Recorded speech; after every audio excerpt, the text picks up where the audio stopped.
आप देख रहे हैं प्राइम टाइम। मैं हूं आपके साथ Saina Chauhan. Israel Hamas war के बीच गाजा में हर तरफ तबाही का मंजर है। एक तरह से कहा जाए मौत का मातम पसरा हुआ है। हमास के हमले के जवाब में इजराइल ने गाजा पर कई गुना ताकत से अटैक शुरू किया। इजराइल की तरफ से किए जा रहे अटैक में आम फिलिस्तीनी, जिसमें बच्चे, महिलाएं, बुजुर्ग, सीनियर सिटीजन्स शामिल हैं, सभी निशाने पर नजर आ रहे हैं। बेशक इजराइल की तरफ से कहा गया है कि ये अटैक हमास पर है, लेकिन फिलिस्तीन से आ रही तस्वीरें कुछ और बयां कर रही हैं। जी हाँ, गाजा की त्रासदी की कहानी बयां कर रही हैं। वहीं इजरायली जमीनी हमले के डर से जी रहे गाजा के लोग बेहद मुश्किल हालातों में इस वक्त जी रहे हैं। हालात इतने बदतर हो चुके हैं कि गाजा में बिजली, पानी, खाना कुछ भी नहीं है। गाजा एक तरह से खंडर बन चुका है। गाजा में चारों तरफ तबाही के निशान नजर आ रहे हैं। ह्यूमैनिटेरियन क्राइसिस नजर आ रही है।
तो जीत चाहे किसी की भी हो, लेकिन ये तबाही के निशान है। फिलिस्तीन में जो आम लोग हैं उनके पर क्या गुजर रही है, ये तस्वीर हमने आपको दिखाई है।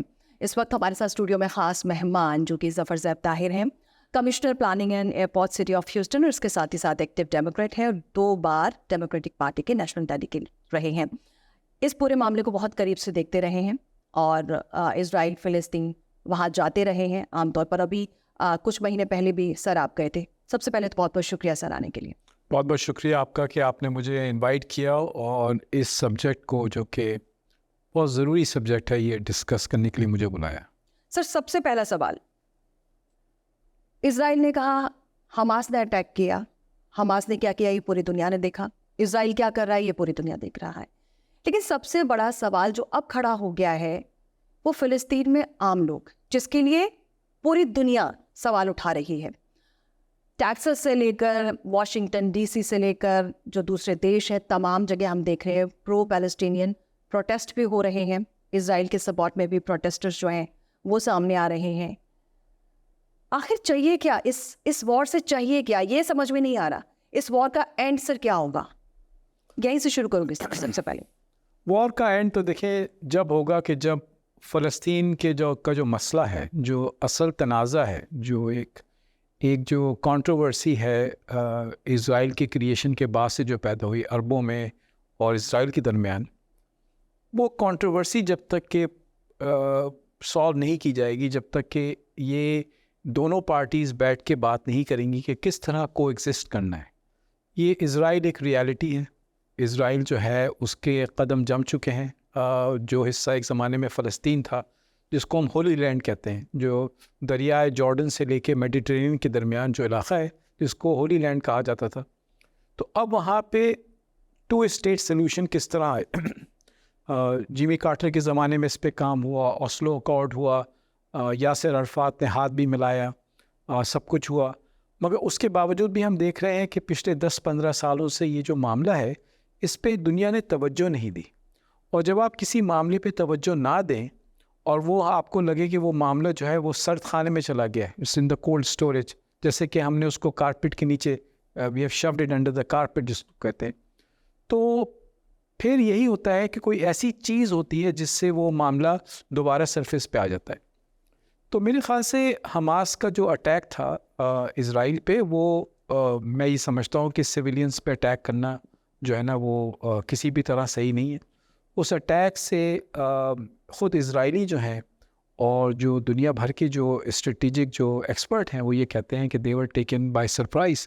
जिस तरीके से वो अटैक लॉन्च किया गया, जिस तरीके से वो अटैक किया गया, और उससे जो जो जो ज़ाय हुई जाने और जो लोग अगवा हुए हैं, तो ये एक शॉक था इज़राइल के लिए। और इज़राइल की जो रिस्पांस थी वो उसका सबको पता था जी। मगर हुआ यही कि रिस्पांस जो है वो उतनी नहीं थी जितना हमास का शायद अटैक था। और गाज़ा का मसला ये है सायरा कि वो एक बहुत ही डेंसली पॉपुलेटेड एरिया है, यानी कि आप ये समझ लें कि one of the most densely populated area in the world. Sir अभी आप एक मैं सवाल और इसके साथ जोड़ देती हूँ। सर अभी आप जून में वहाँ गए थे, जाहिर सी बात है वहाँ आपने बड़ी खूबसूरती देखी होगी, दुनिया भर के मुसलमान जो है वो वहाँ पर रहते हैं, ईसाई और क्रिश्चियन, सबके लिए वो एक होली पवित्र जगह है। तब की वो तस्वीरें अगर आप कुछ रिकॉल करके हमें बताएं जब आप वहाँ पर गए, और अब जो आप विध्वंस वहाँ पर देख रहे हैं, अब जो आप सिचुएशन देख रहे हैं, तबाही देख रहे हैं। देखिए गज़ा तो मैं कभी नहीं गया हूँ, मगर गज़ा इस तरह है कि गज़ा को कहते हैं गज़ा की पट्टी, एक स्ट्रिप गाज़ा पट्टी जिसमें एक तरफ मेडिटेरेनियन है और उसके साउथ में इजिप्ट है और वेस्ट में और नॉर्थ में इज़राइल है। तो वहाँ पे जो लोग हैं उन पे काफ़ी पाबंदियाँ, वहाँ ना पोर्ट है ना एयरपोर्ट है, वहाँ की जो यूटिलिटीज़ हैं, बिजली पानी, ये इज़राइल से आती हैं, और जो वहाँ की एक बॉर्डर क्रॉसिंग है इजिप्ट के साथ, वो इज़राइल कंट्रोल करता है, वो भी बंद है। तो तमाम जो वहाँ तरसील है लोगों की जो चीज़ें जो लोगों को चाहिए, और वहाँ पे अनएम्प्लॉयमेंट बहुत ज़्यादा है। गाज़ा में हमास की हुकूमत है, जबकि जो वेस्ट बैंक है जिसको हम कहते हैं जो मगरबी इलाक़ा है, जो रिवर जॉर्डन के मगरब में है और इज़राइल जेरूसलम तक है, वहाँ पे पैलेस्टीनियन अथॉरिटी की हुकूमत है। पैलेस्टीनियन अथॉरिटी वही है जिसकी बुनियाद यासिर अरफात ने डाली थी। उनका जो कैपिटल है वो रमाल्ला है, और वहाँ पे भी अनफॉर्चुनेटली देखिए इलेक्शंस नहीं हुए। मसूद अब्बास जो है वो पिछले 15 साल से शायद ज़्यादा हो गए कि वो वहाँ के सदर हैं, तो एक फ्रस्ट्रेशन है। तो वहाँ तो देखिए हमारे लिए तो बहुत मुक़द्दस जगह है जेरूसलम, यहूदियों के लिए भी बहुत मुक़द्दस जगह है और ईसाइयों के लिए भी बहुत मुक़द्दस जगह है। ये वो एक शहर है कि जहाँ पे तीनों मज़ाहिब के जो लोग हैं उनको तो बल्कि सबसे ज़्यादा दोस्ती का सबूत देना चाहिए। और अगर आप जेरूसलम की हिस्ट्री देखें तो ये कई बार इसकी ओनरशिप चेंज हुई है, मगर ऑटोमन्स ने, मेरे ख़्याल से सल्तनत उस्मानिया ने जिस पे जितनी हुकूमत की है किसी ने शायद नहीं की। और उनके ज़माने में यहूदी, ईसाई, मुसलमान, ये सब लोग जो थे मिलजुल के जेरूसलम को एग्जिस्ट करता था। बल्कि बहुत सारी होली साइट्स हैं जिनकी चाबियाँ मुसलमानों के पास हैं, जो ईसाइयों की होली साइट्स हैं। तो एक को एग्जिस्टेंस है वहाँ पे। और 48 में जब इज़राइल बना था तो यही तस्वुर किया गया था कि होली लैंड का तकरीबन 56% हिस्सा इज़राइल को मिला था। बाकी में ये तस्वुर ये था कि फ़लस्तीन की एक रियासत होगी, और जेरूसलम जो है या तो वो शेयर्ड कैपिटल होगा या इंटरनेशनल सिटी होगा। तो सोल्यूशन तो देखिए वही है। अच्छा, अब क्या है कि पॉपुलेशन उस एरिया की बढ़ रही है। अगर इज़राइल ने एक यहूदी मुल्क के तौर पे सरवाइव करना है और एक जमहूरी मुल्क के तौर पे जहाँ पे हर आदमी का एक वोट हो, तो इज़राइल ये चाहेगा कि वहाँ पे यहूदियों की मेजॉरिटी हो।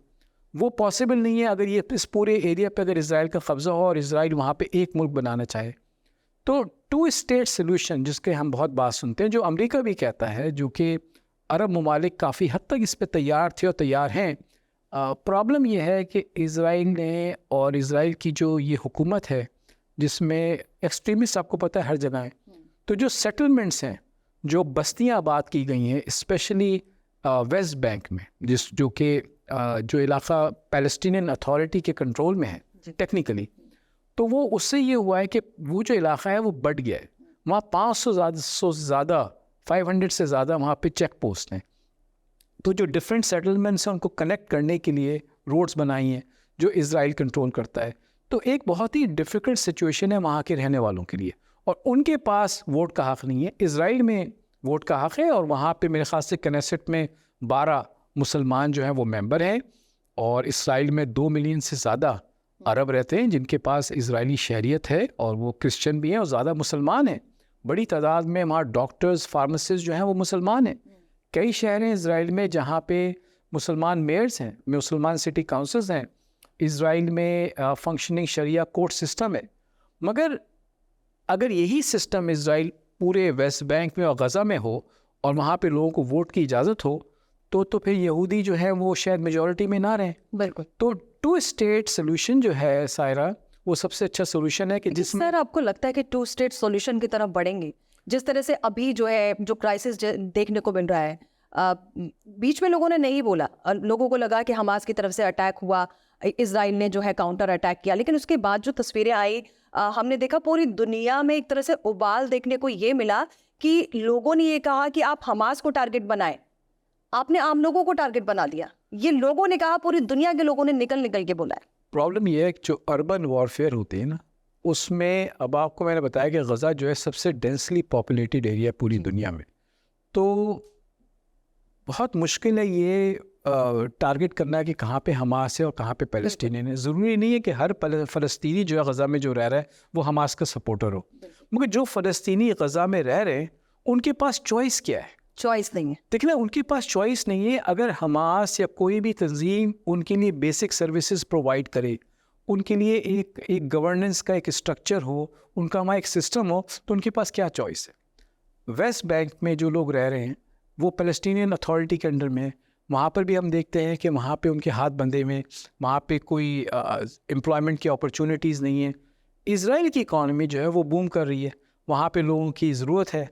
बहुत सारे लेबरर्स हैं जो वेस्ट बैंक से और गज़ा से जाते हैं इज़राइल काम करने के लिए, मगर लोगों की जो आमद और रफ्त है उस पर पाबंदियाँ बहुत हैं। 2 स्टेट सोल्यूशन जो है सायरा, वो इस तरह है कि 2 मुल्क हों जिनमें लोग ये डिसाइड कर लें कि उन्होंने किस मुल्क में वोट देना है। तो एक मुल्क जो होगा वो मेजॉरिटी अरब होगा, फ़लस्तीनी, जहाँ पे क्रिश्चियन और मुसलमान दोनों होंगे। एक मुल्क होगा जो कि यहूदी होगा, इज़राइल। मगर उन दोनों के लोगों को ये इजाज़त होनी चाहिए कि वो फ्री फ्लो हो। क्यों? इससे कि हो सकता है कि कोई यहूदी हो जो तल अवीव में रहते हों और उनको हेब्रोन जाना हो, हज़रत इब्राहिम के मकबरे पे, जो कि यहूदियों के लिए और मुसलमानों के लिए बराबर अहमियत का है। ठीक है, तो बल्कि मैं वहाँ खुद गया हूँ हेब्रोन में। वहाँ पे जो एक तरफ जो मकबरा है उसके एक तरफ जो है यहूदी जो हैं वो इबादत करते हैं, दूसरी तरफ मुसलमान इबादत करते हैं।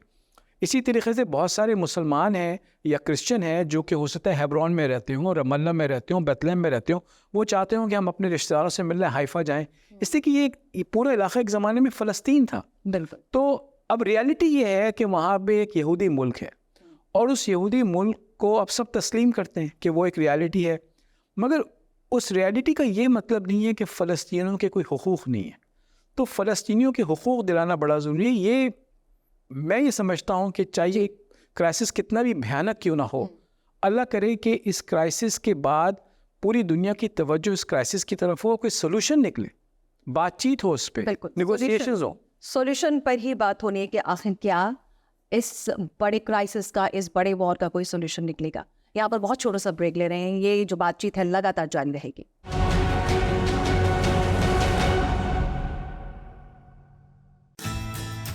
The Made to Move sales event is now at Big Star Cadillac. Drive any new Cadillac sedan or crossover for only $1 down, like the new 2023 XT4 for only $379 a month for 39-month lease, or purchase and choose 1.9% APR plus $500 bonus cash at Houston's Cadillac to Your Door dealer. Gulf Freeway, just 2 minutes south of the Beltway.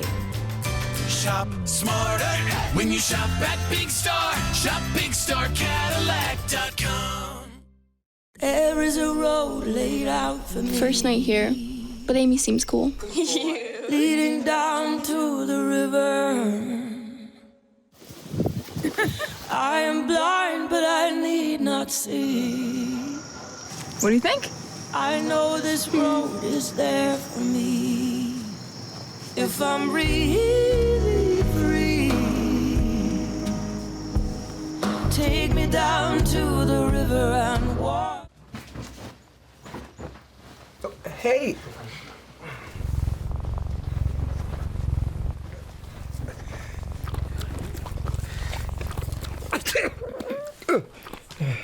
Okay. If you love me enough to tolerate my perfect little pets and all their glorious dander, then of course you'll visit nhtsa.gov/the-right-seat to make sure I'm in the right car seat. Hey Bobo, do trees tell each other stories? I'm sorry. I'm afraid I don't know that. Hey, why don't we go find out? Listen. Do clouds take naps? I couldn't tell you. Dad, do stars visit their friends? Look!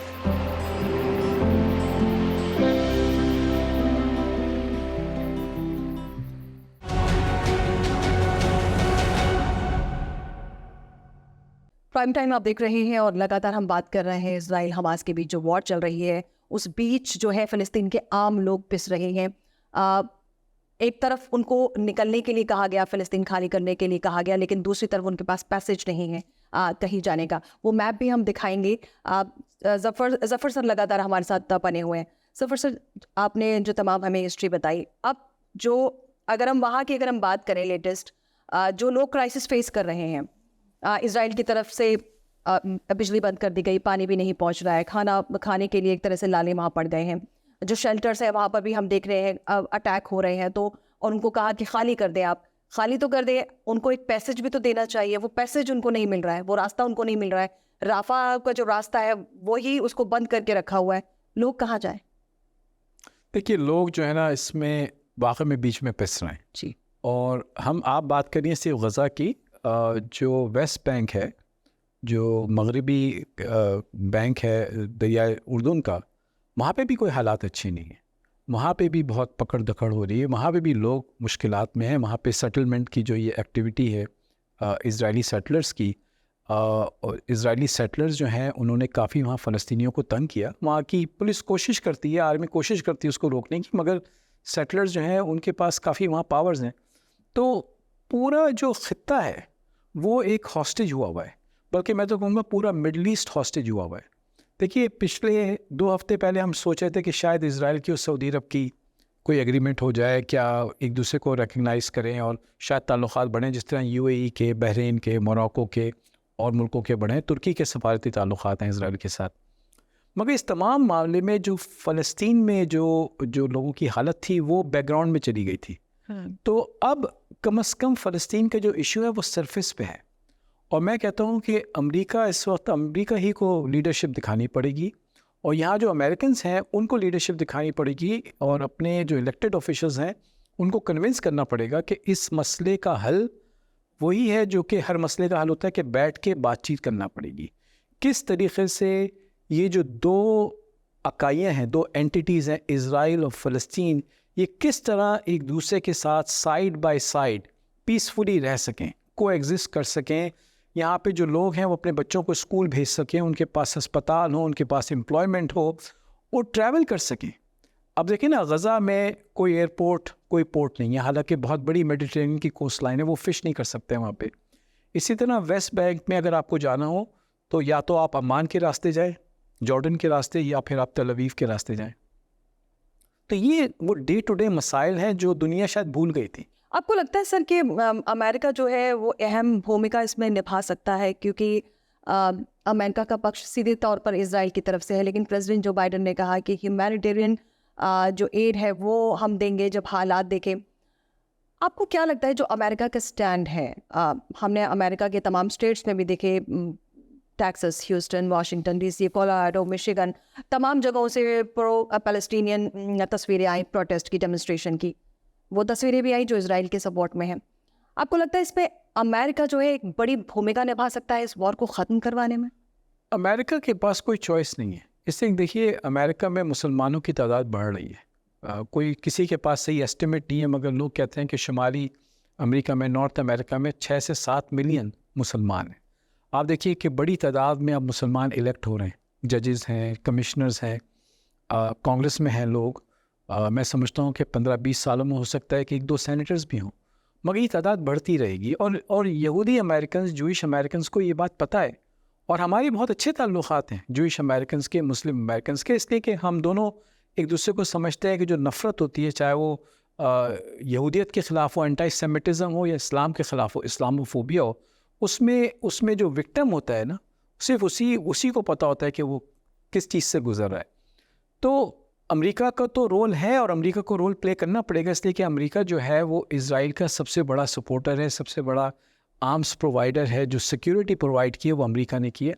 मगर Europe का भी एक role है, Japan का role है, Russia का role है, China का रोल है, इन सब मुल्कों का रोल है। यूरोप का मैं समझता हूँ बहुत बड़ा रोल है, इससे कि बहुत सारे जो जूइश जो पॉपुलेशन है वो यूरोप से मूव हुई थी इसराइल। तो देखिए जिमी कार्टर ने जो शुरुआत की थी, जो ओस्लो में जो अकॉर्ड हुआ, वो फ़लस्तीनियों के टोटली तो फेवर में नहीं था। लेकिन जब ये इज़राइल बना तो 56% जो लैंड थी वो इज़राइल के पास थी, बाकी जो थी वो फ़लस्तीन बनना था। फिर 67 में ये कट के शायद 22 या 23% रह गया।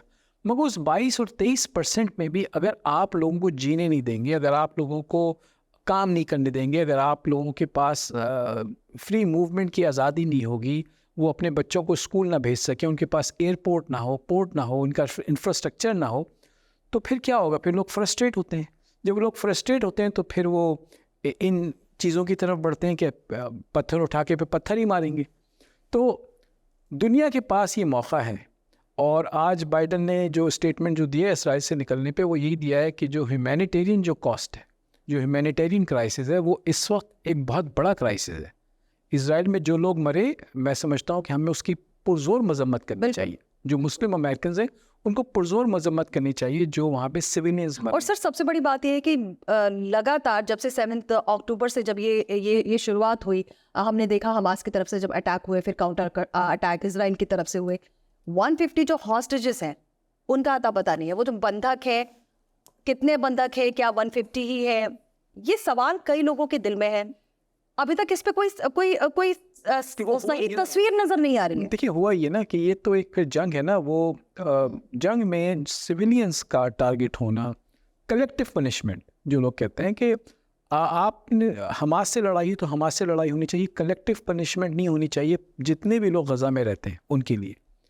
देखिए मैं बार बार इसी तरफ आता हूँ कि उस इलाके में फ्रस्ट्रेशन बहुत ज़्यादा है। वो देख रहे हैं कि दुनिया आगे जा रही है, उनको इंटरनेट के थ्रू सब पता है कि क्या हो रहा है। कि उनको मोहरा बनाया गया है? नहीं, मोहरा क्या मोहरा है फिलिस्तीनी? नहीं, मोहरा तो नहीं। मैं कहूँगा कि एक तारीख का एक बड़ी दर्दनाक ये स्टोरी है कि जिस तरीके से फ़लस्तीन एक ज़माने में फ़लस्तीन था, तो वहाँ पे फिर ये कि 2 मुल्क होना थे, वो 2 मुल्क भी नहीं हो पाए। फिर उसमें से अब वो 1/4 रह गया, 22 या 23%। उसमें भी आपने सेटलमेंट की एक्टिविटी शुरू कर दी है।